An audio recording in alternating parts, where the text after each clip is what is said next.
Doutora, selecionamos alguns assuntos para conversar com você. Ok, vamos lá. Vamos começar a falar sobre os principais incômodos da região íntima da mulher.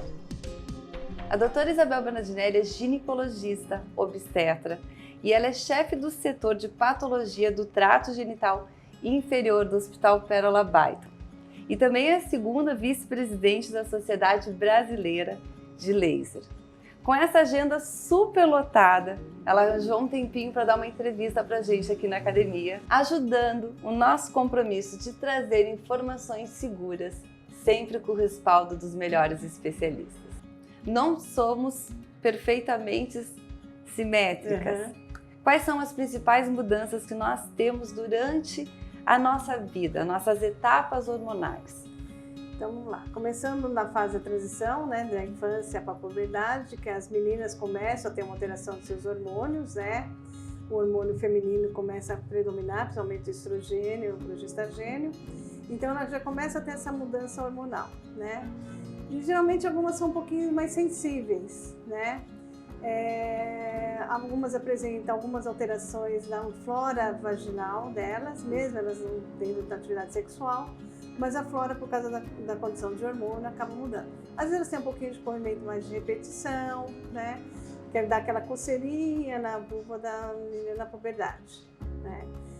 Passando para a fase mais adulta, passando por puberdade, né? Os incômodos que a mulher tem, aí depende, são corrimentos de repetição, alterações na parte genital que as mulheres podem ter, são vulvodínia, vaginismo, né? E o vaginismo começa também, às vezes, na adolescência, tá? Ela começa a descobrir através das primeiras atividades sexuais, ou mesmo quando ela começa a ter seu autoconhecimento e começa a se tocar, que ela percebe que ela tem uma certa dor na sua genitália. A vulvodínia, o corrimento de repetição são as causas mais comuns nessa fase. Passando a mulher, quando ela está gestante, né, a vulva modifica, né, a parte hormonal também, ela se modifica, ela se torna um pouquinho até mais escura, apresenta também um corrimento um pouquinho maior de repetição, então ela começa, a vulva fica um pouquinho mais edemaciada, que é o normal na própria gravidez, né, e na fase da menopausa, né, já tem uma diferenciação, na pré-menopausa, a vulva começa a ficar um pouquinho mais atrófica, tanto a vulva como a vagina começa a ficar um pouquinho mais atrófica. Também leva alguns corrimentozinhos, a dificuldade de ter atividade sexual. Então, cada fase da nossa vida da mulher tem algumas complicaçõezinhas, né? Alguns incômodos, vamos dizer complicações, né? Uma sente mais, outra sente menos, mas alguns incômodos que a mulher pode sentir em todas essas fases da vida. Que às vezes são incômodos naturais, mas são fáceis de corrigir, né? E destacando também na adolescência, né, na pré-adolescência até a mulheridade adulta, quando as primeiras atividades sexuais, as doenças sexualmente transmissíveis que incomoda muito a adolescente, né, com as primeiras relações.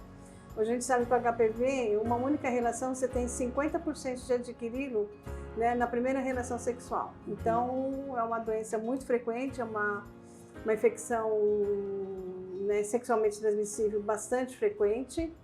E quanto mais cedo a jovem tem atividade sexual, mais chance de adquiri-lo. Antes de ter a primeira menstruação, as meninas podem ter algum tipo de corrimento? Pode sim, tá? Criança geralmente tem, tá? Às vezes por alguma alteração hormonal, ou às vezes é uma parte genética também que elas têm essa alteração de secreção vaginal, mesmo sem ter atividade sexual, principalmente a candidíase, né? Ou no começo da alteração hormonal tem aquela citólise, é uma alteração do pH da vagina, e às vezes ele torna um pouquinho mais ácido, ela tem um corrimentozinho leitoso que parece ele correr de candidíase, mas às vezes não é só uma alteração hormonal. E elas têm aquela coçadurinha, né, que toda criança se sente, que você percebe as meninas, às vezes até meninos, rapazes também, ficam com aquela coceira na região genital. Então é por causa dessa alteração hormonal e é comum acontecer e a gente pode fazer o tratamento de uma forma bem simples, né, e fazer a prevenção também. Doutora Isabel, qual a importância da lubrificação vaginal? Bom, a lubrificação vaginal tem duas funções, né? Para te ajudar no coito, né? Para diminuir aquele atrito, né? Que a mulher tem da entrada do pênis na vagina, tem que ter uma diminuição do atrito. Então facilita a penetração, facilita um pouco o espermatozoide entrar, mas isso depende também mais do muco cervical do que da própria lubrificação vaginal. E na hora do parto a mulher solta uma secreçãozinha também, a vagina ela fica mais úmida para poder escorregar nessa parede vaginal, né? Então são duas situações que a lubrificação vaginal são bastante importantes, né? Ajudar no coito e no parto, essa lubrificação aumenta, né, em toda a parede vaginal e ele ajuda o bebê a escorregar, né, a descer na parede vaginal, sem tantos traumatismos. Qual é a importância do orgasmo para a saúde íntima da mulher? Então, o orgasmo é uma coisa assim que a gente sabe que muitas mulheres não sentem ou nunca sentiram, né? Tem muitas mulheres que não têm essa sensação do orgasmo. A importância, por exemplo, primeiro é a autoestima, né? Saber que ela está bem com ela mesma, né? Não ter orgasmo não quer dizer uma deficiência de saúde, tá? Não quer dizer que ela tem algum problema de saúde, né? Significa a relação do bem-estar com ela mesma e com o parceiro, né? Isso é bastante importante, né? Então, sentir o orgasmo, aquele sentir prazer, é aquela que vocês veem que a relação foi completa, né? Geralmente, mulheres que não têm orgasmo, têm pouco orgasmo, elas têm um pouquinho mais de dores pélvicas no futuro. Por quê? Porque existe uma dilatação das artérias para produzir o orgasmo. Se ela não completa esse orgasmo, essas artérias ficam inchadas, entupidas, que a gente chama um pouquinho de varizes pélvicas, né? Isso pode acontecer, às vezes, por falta de orgasmo da mulher, né? Então, às vezes, as varizes pélvicas, um dos fatores, né, das varizes pélvicas, tem outros também, às vezes, a falta de ela não conseguir completar esse orgasmo, porque ela tem todo aquele inchaço da dilatação das veias, né, para produzir essa lubrificação, de todas as artérias de veia para produzir essa lubrificação, só que ela não chega ao final, não libera esse orgasmo, então ela fica como se fosse meio entupidinhas, né? Vou falar assim, mais leigo, vai. Mais leigo. Como se fosse entupidinho. Isso causa umas varizes, pode causar uma das causas de varizes pélvicas, e as varizes pélvicas dão dor no futuro. E existe tratamento? Não existe, existe tratamento sim, né? Existe, a gente consegue desfazer, né? Com remédios à base da diluição dos vasos sanguíneos, né? Que a gente consegue fazer esse tratamento. E não precisa ser cirúrgico necessariamente. Não precisa ser cirúrgico. Não. E a doutora acha que é importante nessa questão do autoconhecimento, da questão do orgasmo, a mulher talvez procurar, no caso, vamos dizer, um acessório? O que então, que tem normalmente... vários fatores que ela não sente orgasmo, né? Às vezes, assim, a falta de intimidade com o parceiro, né? O parceiro aquele parceiro que só pensa nele, né? O machismo totalmente... De raiz. Né? Machismo de raiz. Que ele não tem aquelas fases de preparação. A mulher gosta muito daquela fase preparatória, né? Ela gosta muito tem daquela que aquecer introdução, a máquina. Né? E, geralmente, às vezes o homem ele quer ser mais rápido, né? Então não deixa a mulher chegar naquele auge, né? E às vezes ejaculação precoce, às vezes ele não espera ela ter o orgasmo. Ele tem primeiro e acaba por aí e ela fica mais ou menos, entre aspas, ver navios. Então a gente volta à importância das preliminares. Das preliminares. A mulher gosta muito de preliminar. A preliminar é muito importante para a mulher atingir o orgasmo. Né? Isso é fato. Maravilhoso. Ficou bom, mas vai ser um bom conteúdo, hein? Maravilha. Vamos falar sobre ovário policísticos. Ok. Como é que acontece os ovários policísticos? Tá. O hormônio policístico acontece por uma alteração hormonal na mulher, né? Geralmente ela tem os ovários, eles ficam, todo ovário ele vai formando uma camada de folículos, né? Para poder ter o folículo dominante, que é aquele que vai ser liberado para formar a gravidez, né? Que vai se transformar no óvulo. Geralmente, quando tem um problema hormonal, esse ovário ele não libera esse óvulo, então ele fica todo envolvido por vários cistozinhos, então forma um ovário policístico. Isso é uma alteração hormonal, tá? O que acontece? Às vezes já tem mais hormônio masculino, né? Que é a testosterona, né? A ciprotestosterona, e em relação ao hormônio feminino, né?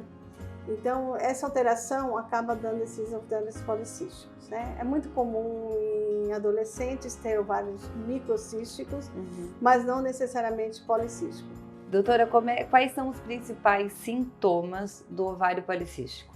Então, vamos lá. Tem uns sintomas mais leves, né? Os moderados e os mais graves, né? Então, a partir do mais leve. Mais leve geralmente acontece uma irregularidade menstrual, tá? Às vezes, quando a menina está para menstruar e ela é bem magrinha, às vezes ela sente uma dorzinha pélvica, né? Que é aquele lugar tentando liberar e o óvulo não consegue, né? Então, a irregularidade menstrual é um dos primeiros parâmetros, tá? Na moderada grave, ela tem, além de irregularidade menstrual, as menstruações dela ficam mais esparsas. Então, a gente vê 28 a cada 30 dias, que é o normal do ciclo menstrual. Ele passa a ser de 40, 60, 90 dias, né? Então, esse ciclo menstrual, esse ciclo mais esparçado, né? Aparecimento de pelos, principalmente faciais, né, na região masculina, que é queixo, por causa, né? do hormônio masculino. Isso, por causa dos hormônios masculinos. Aí tem, às vezes algumas mulheres têm um pouquinho de queda de cabelo, também é normal. E elas começam a ter obesidade, né? Elas começam a engordar um pouquinho.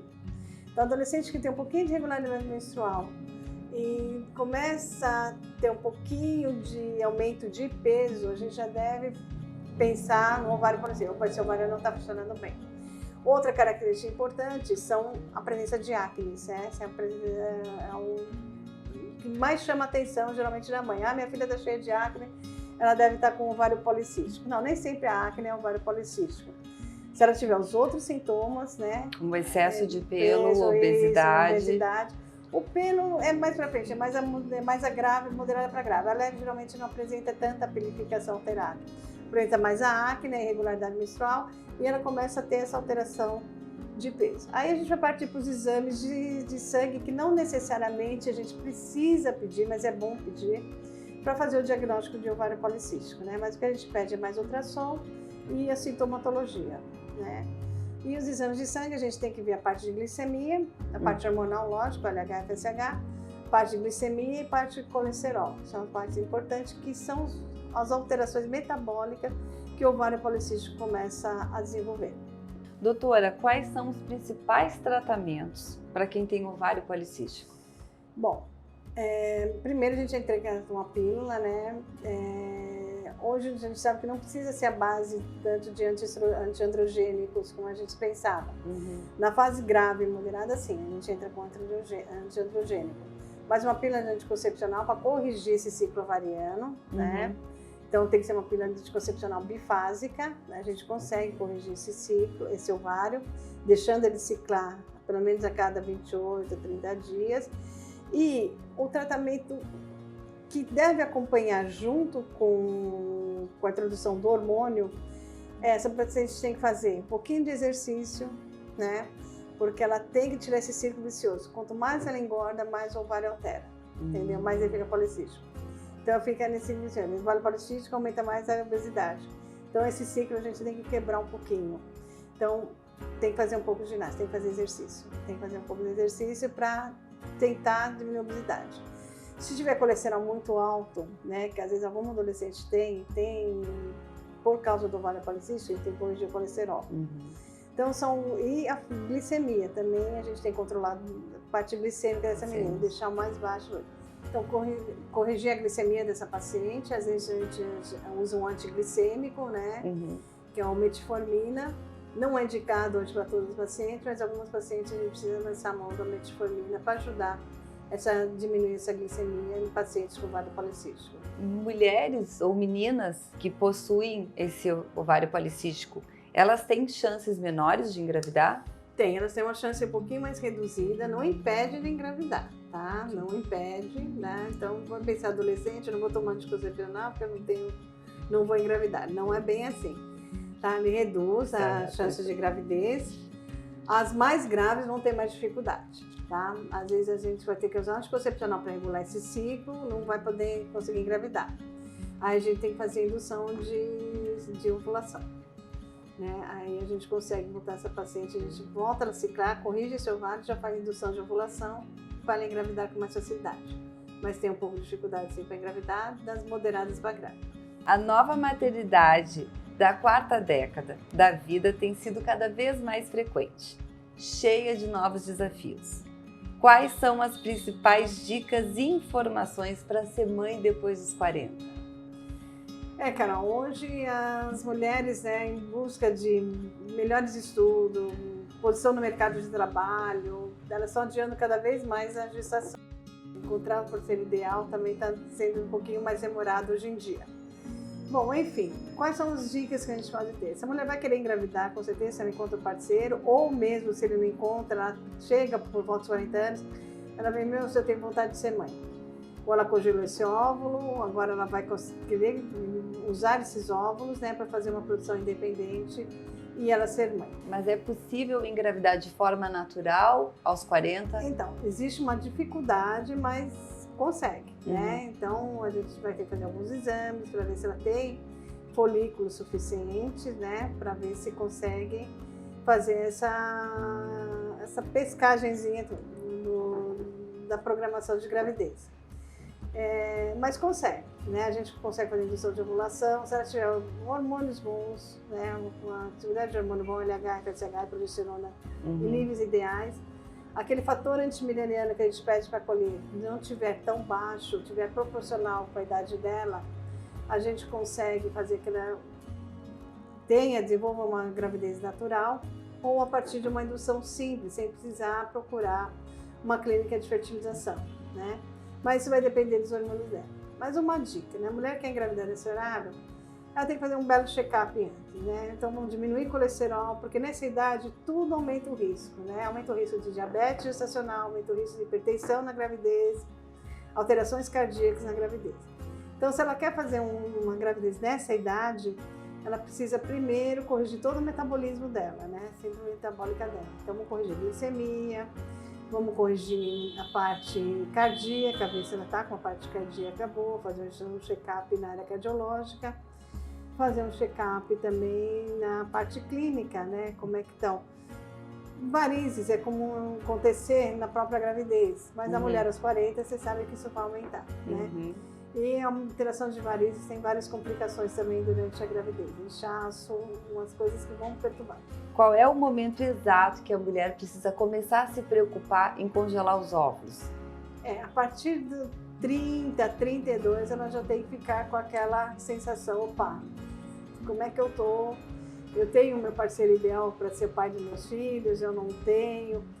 Ou se eu tenho, a gente quer atrasar um pouquinho mais essa chance de a gente engravidar, do casal engravidar, ela tem que partir para um princípio de congelação, que seria importante, né? Se ela, o princípio do casal ou dela sozinha, né, uma produção independente, querer engravidar a partir dos 35, seria interessante ela fazer todos os exames. Se ela tiver aquele que eu falei, fator antimileniano no limite, era bom ela fazer a coleta e reservar para poder engravidar na hora que o casal ou ela própria, né, se for uma gestação independente, preferir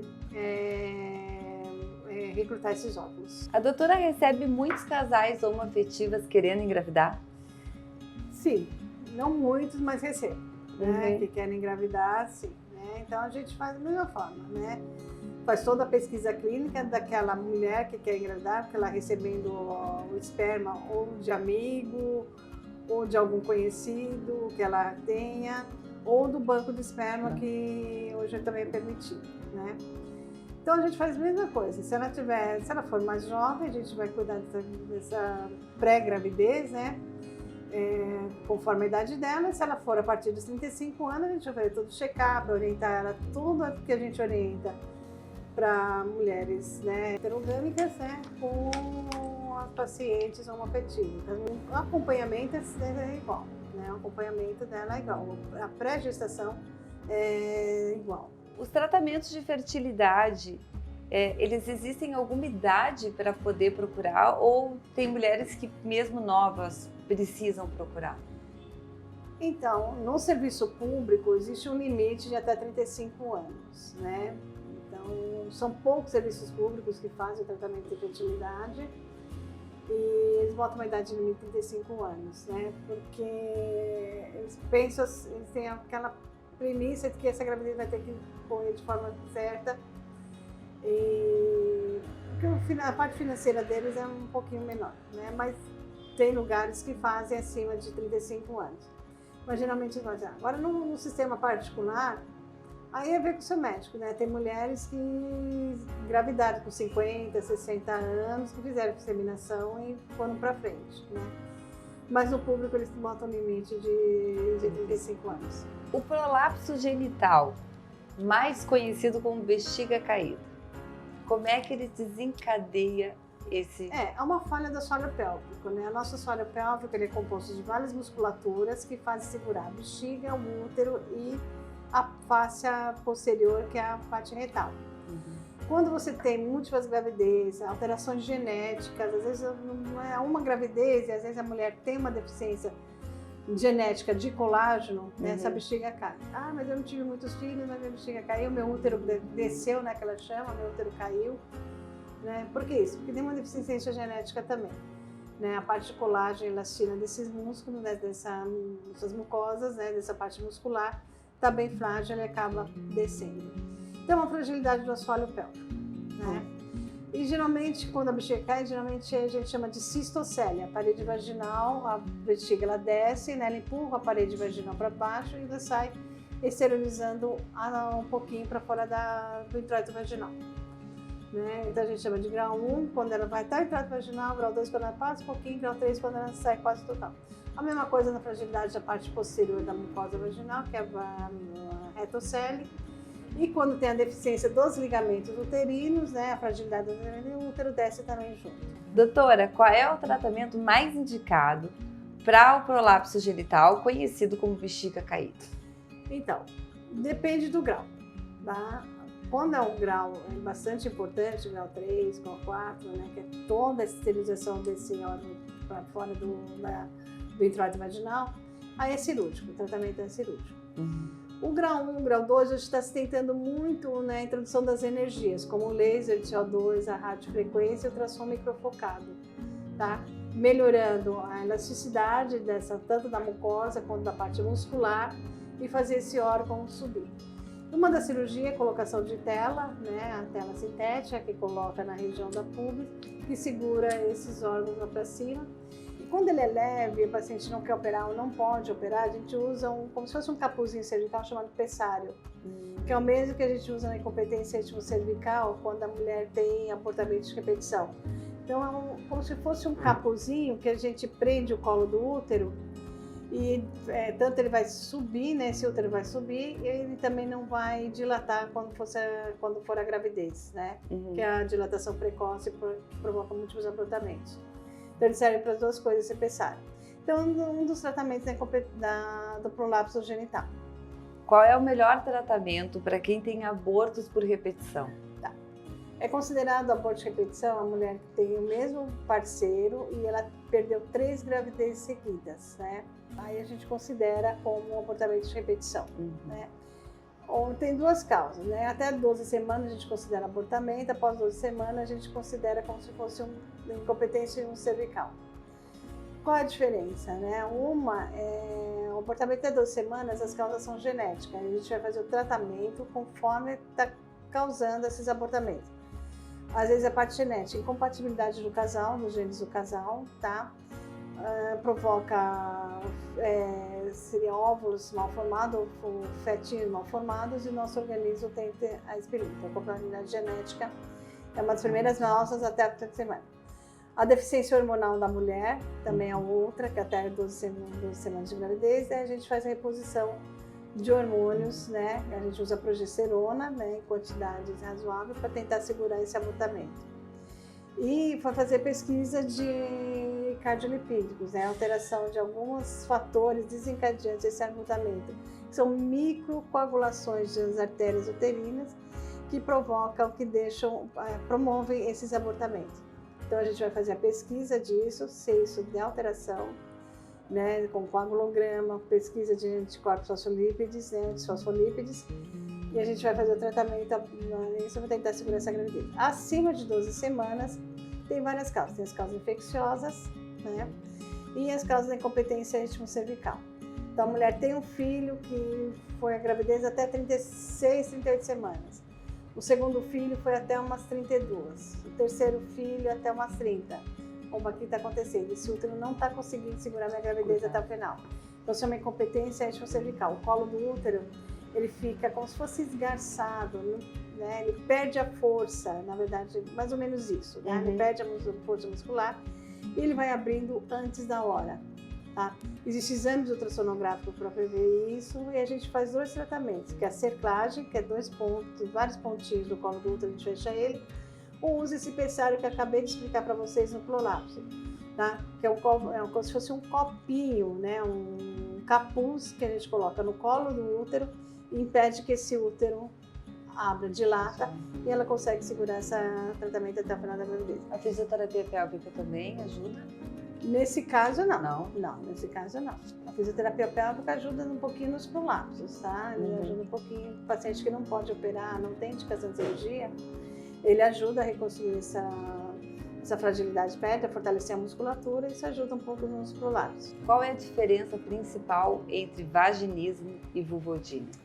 Bom, vaginismo é a dor no canal vaginal. Então, essa paciente ela tem dor quando ela tem atividade sexual, né? Dor quando ela coloca algum absorvente, dor quando ela introduz o próprio dedo na vagina, para autoconhecimento ou por automasturbação, ela sente uma dor intensa. A vulvodínia é uma dor no introito da vagina, é a transição entre a vagina, é aqui, a transição entre a vagina e a vulva. Ela tem a dor nessa região, que pode ser localizada ou disseminada por toda a vulva. Quais são as principais causas da vulvodínia? Então, a vulvodínia não tem uma causa específica, assim como o vaginismo, tá? Não tem uma causa. O que às vezes pode trazer, existem várias hipóteses que isso pode causar. Tem infecções de repetição, né? Trauma da região. Então, vulvodínia é a dor nessa localização, geralmente. A maioria das mulheres tem dor na localização aqui, no introito, perto do vestíbulo dela, tá? Mas pode ser disseminado por toda a vulva. O vaginismo é uma dor lá dentro, lá na cavidade vaginal, tá? O músculo fica bem retraído, não é isso? O músculo fica retraído, a mucosa fica um pouquinho mais ressecada, né? Isso pode ser de origem, né? Geralmente é psicológica, a maioria dos casos são psicológicos. Mas pode ser, no caso da vulvodínia, pode ser trauma, infecções de repetição, a candidíase pode levar a vulvodínia quando tem repetição, né? O própria infecção do HPV, tratamento pode levar a vulvodínia e repetição. A Sociedade Internacional de Doenças Vulvares classifica quando a mulher tem dor acima, nessa região toda, na vulva, acima de 3 meses é considerado vulvodínia. Então, essa dor causa um incômodo muito grande, assim como o vaginismo causa um incômodo muito grande. Qual a importância de um tratamento multidisciplinar para tratar o vaginismo? Então, vamos lá. Bom, o tratamento do vaginismo, né? A gente precisa dar uma relaxada nessa musculatura da base da vagina e uma melhor lubrificação dessa parte vaginal. A gente tem que promover isso, tá? Primeiro, se a causa é um pouquinho psicológica, né, que é uma das hipóteses, são a causa psicológica, então vamos tratar com um psicólogo, tá? E um fisioterapeuta pélvico, tá? Vamos fazer um estímulo biofeedback, né? Para poder fazer desenvolver esse relaxamento muscular e até quando ela faz a fisioterapia, ela consegue tentar na mente dela ver aquela relaxar, onde vê quando essa dor é maior, entendeu? Ela consegue se autoconhecer e ver que ela consegue ter um domínio sobre essa dor. Tá? Então isso é bastante importante. No vaginismo não é um creme vaginal que trata, não é um tratamento mais psicológico. Muita gente me pergunta, no vaginismo podemos jogar uma energia aí, um laser, uma radiofrequência, uma baixa intensidade? Até poderia, mas a radiofrequência ajudaria junto com o biofeedback, né? Se a paciente tiver condições de ter alguma médica que sabe utilizar, a radiofrequência a gente pode utilizar nessa parede vaginal, fortalecer um pouquinho essa mucosa e a musculatura da parede vaginal, né? Na vulvodínia, não. A vulvodínia é psicológica, o tratamento é mais clínico, né? Então não adianta você jogar. Eu tenho feito trabalhos... E a aplicação de botox? Então, é uma das indicações. Uma das indicações. Uma das indicações, tá? Porque a dor é tanto nervosa como muscular. Então tem todas essas hipóteses, nenhuma é confirmada, tá? Hoje o tratamento clínico, né, à base de cremes com lidocaína e amitriptilina, né, e baclofen, que são mais indicados para esse tratamento. Ajudam a retirar a dor e suavizar a tensão. Relaxar a tensão, que é a parte nervosa daqui, né? A última terminação nervosa dessa região. Né? Biofeedback também ajuda, né? Fisioterapia. E eu tenho feito alguns trabalhos com radiofrequência só aplicando nessa região, que deu um pouquinho de resultados também. Doutora Isabel, dos aparelhos de energia, qual seria o ideal para o rejuvenescimento íntimo? É uma boa pergunta, Carol. Todo mundo me pergunta isso. Eu sou uma das poucas médicas, não quero fazer mal propaganda, mas que mexe com todos os tipos de aparelho. Gente, não tem um aparelho melhor, tá? Não existe aquele que é melhor. Todos os aparelhos são adaptáveis para cada paciente que você tenha, que o médico tenha no seu consultório, né? Então, a radiofrequência é bem indicada, o laser CO2, laser de Hébel, o ultrassom microfocado, tá? Os LEDs, tá? Hoje são bem já determinados que eles melhoram, tá? A lubrificação vaginal. A radiofrequência pode ser tanto ablativa quanto a não ablativa, também a microablativa, né, que todo mundo chama hoje em dia, também são bastante indicados. Então não tem aquele melhor tratamento, tá? Existe aquele tratamento que o médico consegue, o aparelho que o médico consegue se adaptar, né? Aquele que ele consegue adquirir, que você sabe que os aparelhos têm diversos valores diferenciados, né? Aquele que ele consegue adquirir. E sabendo manusear o aparelho corretamente, ele consegue trazer, tá? A gente não gosta de chamar muito de rejuvenescimento, isso é mais os plásticos, hoje a mídia usa muito, né? A gente gosta de chamar de reestrutura vulvovaginal. Maravilha. Tá? Reestruturação vulvovaginal. Porque não adianta a gente prometer para a mulher que ela vai trazer esse rejuvenescimento, voltar a ser jovem. Não, a gente vai estruturar, corrigir a parte dela. Tá flácido, a gente vai corrigir. Tá alargada por causa de partos, né? Frouxidão pós-parto, a gente vai tentar corrigir. Tá faltando lubrificação por falta de hormônio estrogênio na menopausa, ou após tratamento de câncer, né? Vocês sabem que a radioterapia, a bracterapia, a quimioterapia, elas causam ressecamento importante na mucosa vaginal. Então, vamos tratar, vamos corrigir. Então, a gente chama de reestruturação vaginal. É uma boa expressão, realmente. Porque não adianta você chegar para uma paciente que está precisando do tratamento e falar assim, vamos rejuvenescer a sua genital. Não, eu não quero rejuvenescer, eu quero tratar a minha região. Então, a gente gosta muito mais do termo de reestruturação do que rejuvenescimento. A mídia gosta muito do rejuvenescimento, mas a área de ginecologia prefere essa questão, parece que é uma fonte da juventude, na verdade, da juventude, né? Exatamente, não é bem verdade. Não a gente vai tentar restaurar. Tratar conforme cada necessidade de cada mulher, né? Tá faltando lubrificação, a gente vai tentar trazer essa lubrificação de volta. Lembrando que as energias, né, elas ajudam muito, mas a gente sabe que o padrão ouro são os cremes vaginais, tá? Tem os hormonais e não hormonais, né? Os hormonais têm um efeito muito melhor do que os não hormonais. Os não hormonais também têm um bom efeito. Sim. Mas os hormonais têm um efeito mais rápido, melhor e mais duradouro. Só que existe um incômodo dos cremes vaginais. Por quê? Elas têm que usar sempre o resto da vida e no mínimo 2 a 3 vezes por semana. Parou de usar? Acabou. O efeito acabou. Não tem, não é efeito duradouro. Eu uso mesmo, vou ficar 6 meses sem usar. É diferente do laser da radiofrequência, né? Que tu consegue ter um resultado durante um período na tua vida, né? Não, as energias, né? Elas têm uma duração um pouquinho maior. Então, ela tira esse compromisso da mulher ficar todo dia se aplicando o creme. A gente pode associar os dois? Podemos associar os dois, ótimo. Ela vai ter um tratamento bem melhor, um pouquinho mais duradouro, tá? Então, essa é a diferença da energia. Então, os cremes consideram para hormônio. Agora, nem toda mulher gosta de usar o creme à base de hormônio, nem mesmo do câncer, né, de desenvolver câncer. Embora seja absorção sistêmica pela mucosa vaginal seja pequena, mas existe, tá? E os pacientes que já tiveram câncer têm alto grau de chance de ter câncer, né? Então, essas pacientes são contraindicadas a usar. Então, os cremes não hormonais têm um efeito bom, menos duradouro que os hormonais, mas a aplicação é semelhante, tanto um quanto o outro, 2 a 3 vezes por semana.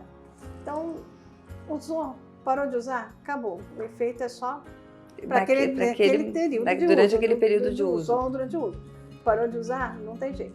Então as energias é para isso, é aumentar um pouquinho esse tempo, né, de ela não ficar tantos anos manipulando com creme vaginais. Que além de causar incômodo, ela tem vergonha, cansa, esquece, quer viajar, vou ter que levar meu creme vaginal. Então, sim. Tem os prós e os contras, verdade, exatamente, né?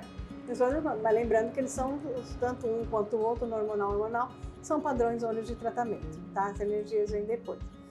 Mas o sucesso das energias estão aí, elas estão totalmente, todas as energias que eu falei agora há pouco, tem sucesso na reconstrução do colágeno, que é importante nessa fase. A reestrutura um pouquinho do assoalho pélvico, lógico, numa distopia de 3º, 4º grau, para um lapso contínuo, não é a energia que vai ter de volta, tem que ser a cirurgia. Cirurgia mesmo. Faz a cirurgia, pode depois complementar com as energias? Pode complementar com as energias, porque Maravilha. A lubrificação, a cirurgia não traz. Com certeza. A gente precisa das energias ou dos A cirurgia é mais objetiva, vamos dizer, exatamente. Né, no Ou sentido. precisa dos cremes ou por aplicação da energia para complementar. Eu gostaria de agradecer a doutora Isabel por esse tempo cedido para a gente aqui na Academia PPK, por tanta informação e tantas dicas sérias para melhorar a nossa qualidade de vida. Obrigada a vocês pelo convite, quero agradecer a equipe toda da Academia PPK. Muito obrigada mesmo, espero que eu tenha contribuído para algumas dúvidas de vocês. Com certeza. Obrigada, querida. Obrigada. E você, gostou do nosso conteúdo? Então deixa um like aqui e compartilhe com as suas amigas.